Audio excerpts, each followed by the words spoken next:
ஒரு வாலிப பெண்ணுக்கு சுதந்திரம் எதுன்னு சொன்னா தேவன் கொடுக்கிற அந்த கற்பத்தின் கனி தான் சுதந்திரம் என்று சொல்லப்பட்டிருக்கிறது. இரண்டாவதாக கனி என்று சொல்லப்பட்டிருக்கிறது அப்படின்னாலே அது ஃப்ரூட்ஸ் நல்ல ஒரு ஆசீர்வாதமான ஒரு காரியம். திருமணம் ஆன உடனே கேட்பாங்க, ஒரு வருஷம் போச்சுன்னா கேட்பாங்க, ஏதாவது விசேஷம் இருக்கான்னு கேட்பாங்க. அப்போ அந்த காரியம் யாருக்கு ரொம்ப கஷ்டமா இருக்குன்னு சொன்னா அந்த தாய்க்கு தான் ரொம்ப கஷ்டமா இருக்கும். ஆனா இந்த நாளிலே ஒரு 4 வருடம் அந்த பிள்ளைகள் பலவித போராட்டத்துக்கு பின்பு அருமையான ஒரு பிள்ளையை கத்தர் கொடுத்திருக்கிறார். அதற்காக கத்தரை ஸ்தோத்திரம் பண்ணுவோம். அது மாத்திரம் ஏசாயா தீர்க்கதரிசன புஸ்தகம் இப்படியாய் சொல்லப்பட்டிருக்கிறது. ஏசாயா 54ஆம் அதிகாரத்திலே 13ஆம் வசனத்தில் இப்படியாய் வாசிக்கிறோம். உன் பிள்ளைகள் கர்த்தரால் போதிக்கப்பட்டிருப்பார்கள், உன் பிள்ளைகளுடைய சமாதானம் பெரிதாக இருக்கும்.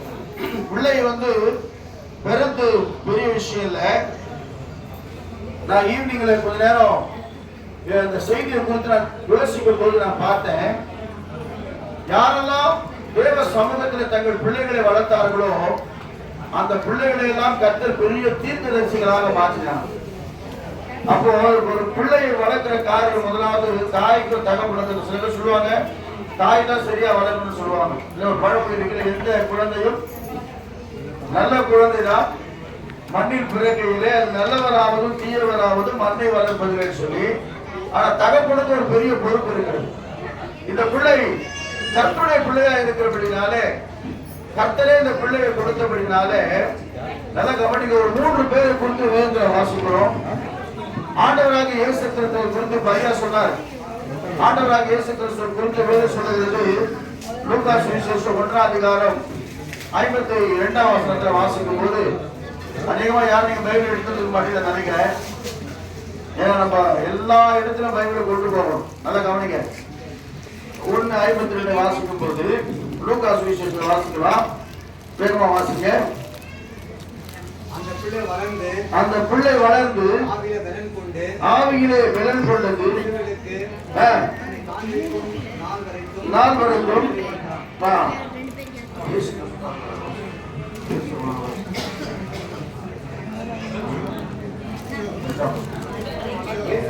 இயேசுவானவர், நல்ல கவனிங்க ஒரு நிமிஷம். இயேசுவானவர் ஞானத்திலும் வளர்ச்சியிலும் தேவ கிருபையிலும் மனுஷர் தயவிலும் அதிகமாக விழுத்திருந்தார். நல்லா கவனிங்க. ஒரு பிள்ளைக்கு 4 காரியம் தேவை. முதலாவது காரியம் என்னன்னு சொன்னா ஞானம் இருக்கணும். அந்த பிள்ளை வளரும் போது இந்த பிள்ளை குறித்து நான் பார்ப்போம். சில பிள்ளைகள் ரொம்ப ஞானமா இருப்பாங்க சிறு வயதுல. அது நம்ம தேவ சமூகத்துல வளர்க்கப்படுகிற பிள்ளைகளுக்கு ஆண்டவர் விசேஷித்த விதமான ஞானத்தை கற்றுக் கொடுக்கிறவரா இருக்கிறார். நான் நிறைய சிறு பிள்ளைகளை பார்ப்பேன். நான் சொல்ல சர்ச்சைக்கு வரும்போது கம்பல்சரியா பிள்ளைங்க செய்யணும், கூட்டு வரணும். ஏன்னா அது பாடல்கள் பாடும்போது அதுங்களை கூட சொல்லி கர்த்தரை ஆராதிக்கிறதை நான் பார்த்திருக்கிறேன். அப்ப ஆண்டவராக இயேசு கிறிஸ்துக்குள்ள என்ன சொன்னா முதலாவது வேதம் சொல்லுகிறது அவருக்குள்ள ஞானம் இருந்தது. 2வது வளர்ச்சி என்று சொல்லி வேதத்துல வாசிக்கிறோம். 3வது தேவ கிருபை, 4வது மனுஷர் தயவு. இந்த 4 காரியத்தை கொண்டு ஆண்டவராக இயேசு கிறிஸ்து வளர்ந்தார். அதே போல இந்த அருமையான பிள்ளையை கர்த்தருக்கு ஸ்தோத்திரம் செய்யணும், ஆண்டவர் வளர்க்கணும். 2வதாக இன்னொருத்தர் ஆண்டவர் காண்பித்தார். முதலாவது இயேசு கிறிஸ்து எப்படி வளர்ந்தார் சொன்னா ஞானத்திலே, வளர்ச்சியிலே, தேவ கிருபையிலே, மனுஷர் தயவிலே வளர்ந்தார். 2வதாக சாமுவேலை குறித்து வேதம் சொல்லுகிறது. சாமுவேல் தீர்க்கதரிசியை பெறுவதற்கு முன்பதாக அவர் தாயார் பொருத்தனை பண்றாங்க. கர்த்தாவே இவருக்கு ஆண் பிள்ளை கொடுத்தார், அந்த பிள்ளை என்ன செய்வேன் புரியோடு உமக்கு கொடுத்தவர்கள் சொல்லி ஒரு பொருத்தனை பண்ணி ஜெபிக்கிறாங்க. அதே போல கர்த்தர் நல்ல ஒரு அழகான ஆண் பிள்ளை கர்த்தர் கொடுக்கிறாரு. அவங்க போய் தேவ சமூகத்துல பிள்ளை என்ன சொல்றாங்க கொடுக்கிறாங்க. அந்த பிள்ளை கொடுத்து 1 சாமுவேல் புத்தகம் 1ஆம் அதிகாரம் 19-20 வாசிக்கும் போது வேகமா வாசிங்க. 1 சாமுவேல் புத்தகம் 1ஆம் அதிகாரம் 19-20 வாசிக்கும் போது அவர் அதிகாலையில எழுந்து கர்த்தரை பணிந்து கொண்டு வீட்டுக்கு போனார்கள். அண்ணால இருந்தால் 19-20 கர்ப்பவதியாகி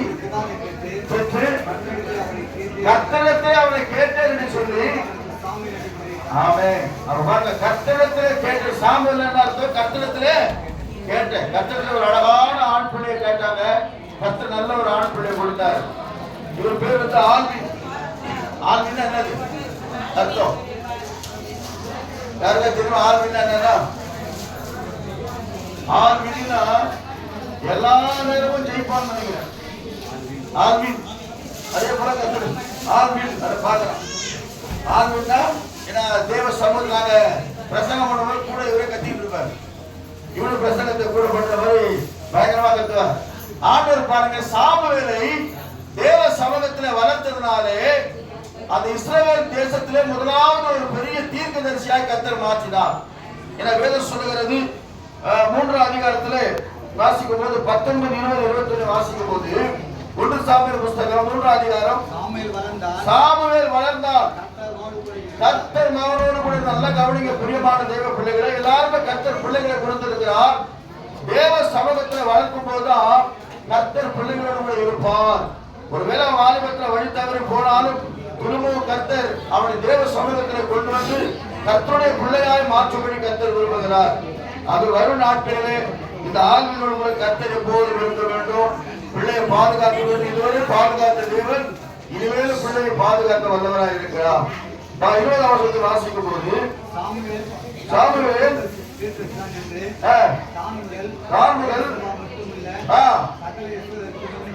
விலகினது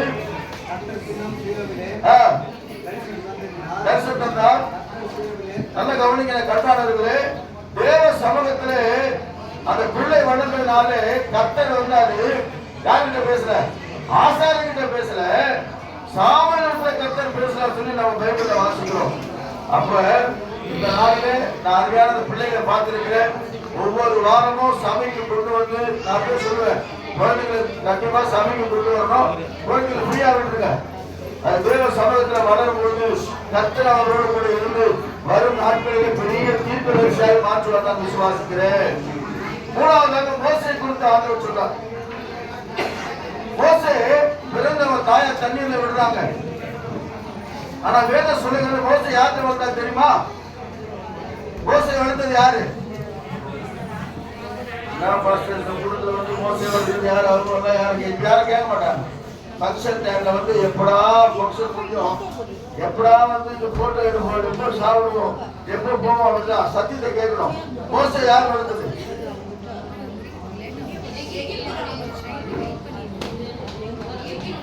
கரெக்டா?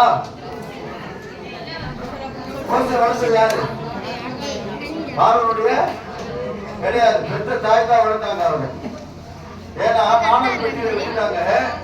அவங்க சகோதரி எடுத்து தன் சொந்த தாயிடத்துல கொடுத்து அந்த எகிப்து ராணி சொல்றா, நீ பிள்ளை எனக்காக வளர்த்ததுன்னு பெற்ற தாய்கிட்டே கொடுக்குறாங்க. ஏன் பெற்ற தாய் வளர்த்ததுனாலே அந்த இஸ்ரவேலின் தேவனாகிய கர்த்தரை அந்தபடினால வாலிபனான பிறகு அந்த எகிப்துடைய பாவ சந்தோஷத்தெல்லாம் வெறுத்து கர்த்தருடைய ஜனங்களை வழிநடத்தும்படியாக கர்த்தர் அவனை தெரிந்து கொண்டார். பெரிய தீர்க்கதரிசியாய் கர்த்தர் மாற்றினார். அப்ப ஆண்டவராகிய இயேசு கிறிஸ்து ஒரு பெரிய தீர்க்கதரிசியாய் வளர்ந்தார். சாமுவேல் ஒரு பெரிய தீர்க்கதரிசியாய் வளர்ந்தார். 3ஆவதாக இந்த அருமையான பிள்ளையை கர்த்தர் வரும் நாட்களிலே ஒரு பெரிய தீர்க்கதரிசியாக வளர்க்க போகிறார். இந்த பிள்ளைக்காக நாம் எல்லாரும் ஜெபம் பண்ண போகிறோம். அப்படியே எழுதுங்க, கர்த்தருக்கு ஸ்தோத்திரம். எல்லாம் நீங்க எழுதுங்க.